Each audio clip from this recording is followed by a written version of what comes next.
So we are sending our kids to school and preschool this week. We're not doing anything differently, and we're really looking forward to spending time with family this weekend. My name is Rena. I am based out of Toronto, Ontario, and I have two kids, 3 and 7 years old. This year is going to be a stark contrast from Easter 2 years ago. 2 years ago, my parents waved at my kids through the window, and it was one of those heartbreaking moments I know a lot of us have experienced. This year, with everyone in our family being vaccinated, us knowing who is seeing whom outside of our own family, and just being really open with our communication, we're excited to spend time with family. To be honest, I don't even know what the regulations are anymore. I've lost track. We're not doing anything that I consider high risk at this point. My 7-year-old, he wears a mask indoors right now, as do many of his classmates. Teachers are out. They are? Yep. And my 3-year-old, they still have mask mandates for their preschool because they're unable to get vaccinated. I also have decision fatigue, like many parents do. I still think to this day, there is risk associated with every decision we make. Do we go to the zoo? Do we go to take the kids to a baseball game? Are we going to say yes to a birthday party? We're going to stick to seeing our family because that relationship is really important for my kids and for the mental and emotional health of the grandparents as well. Okay, guys, time to get ready to go to school. We have made the difficult decision to pull our children from in-person learning and move them to full-time remote learning for the rest of the year because we no longer feel that there are any reasonable community-level mitigations in Ontario at this point.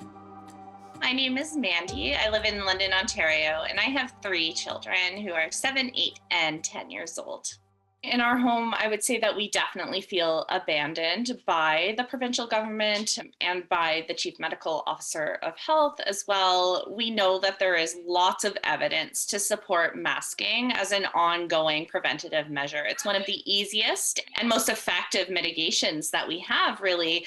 And so to decide to take them away as this wave is upon us and infecting so many more people, that to remove them is just unconscionable, I think. The situation that we're in our home right now, having the kids in remote learning while we work remotely as well, is absolutely not ideal. It is challenging and it's chaotic, and for at least one of our children, remote learning is absolutely not where they're most kind of engaged. If we had not made this decision, we would not make any plans to see family this weekend. And if our children were in school, then they would be essentially not just using, but exceeding what in our house we think is a reasonable amount of exposure.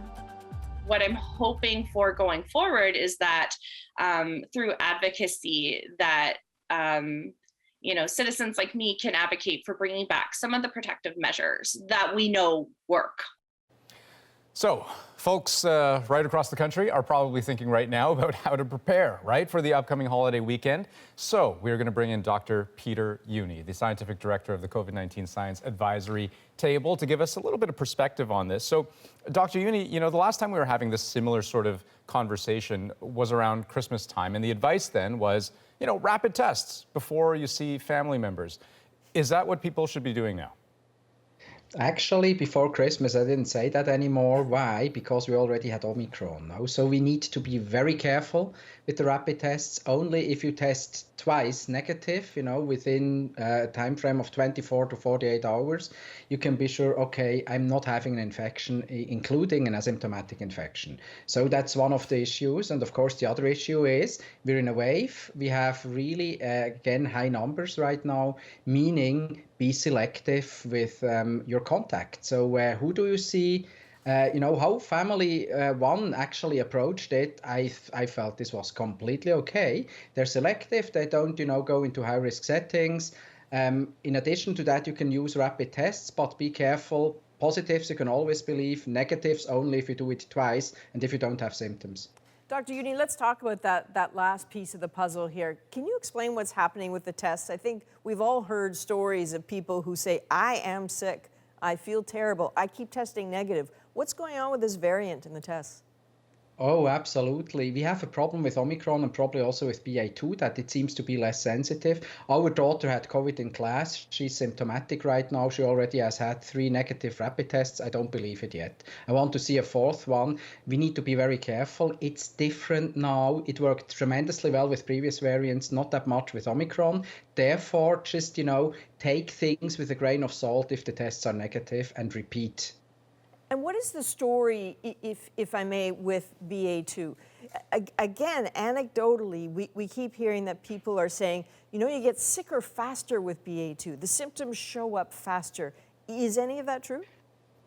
Well, what we see is with Omicron in general, BA1, BA2 or other subvariants, they are fast, but some people get sick only quite late in the process. So it's, a high peak early, but then just a long tail to the right, which make things very difficult. It's certainly so that if you, have had 3 days, 4 days after exposition plus 2 negative rapid tests, you could say, okay, probably it's okay, but again, make sure that you space these 2 rapid tests 24 hours apart. And just out of curiosity, Dr. Juni, what is the trend that we're seeing when we do talk about these variants and subvariants? I'm talking about the BAs, but also XE, right? What is the trajectory of COVID in Canada?